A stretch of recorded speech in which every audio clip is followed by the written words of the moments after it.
Bien, buenas tardes. Vamos a trabajar con Google Colab. Vamos a trabajar con Python. Bien, abrimos Google Colab.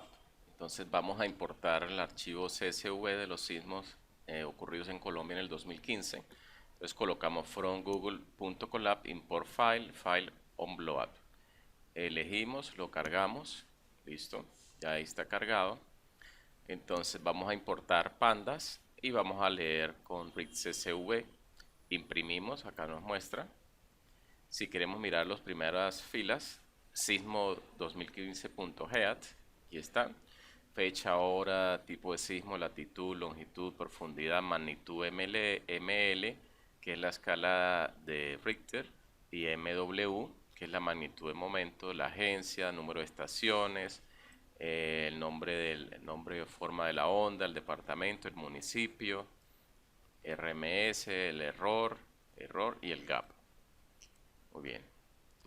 Ahora, si queremos mirar la dimensión, entonces sismo.shape, fíjense que tiene 12.243 filas y 19 columnas.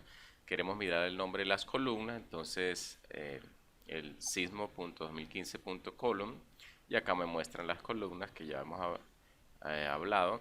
Index, o sea, entonces me muestra acá que comienza en 0 hasta 100 y va en paso en 1. Si quiero separar, por ejemplo, dos columnas, latitud y longitud, entonces escribimos sismo 2015 entre corchetes dobles, latitud y longitud. Acá me los muestra. Si quiero una ayuda, entonces el help y le doy acá, lo corro. Quiero saber cuántas mission values hay, entonces lo coloco. Acá me dice en fecha 0, en magnitud MW hay 96.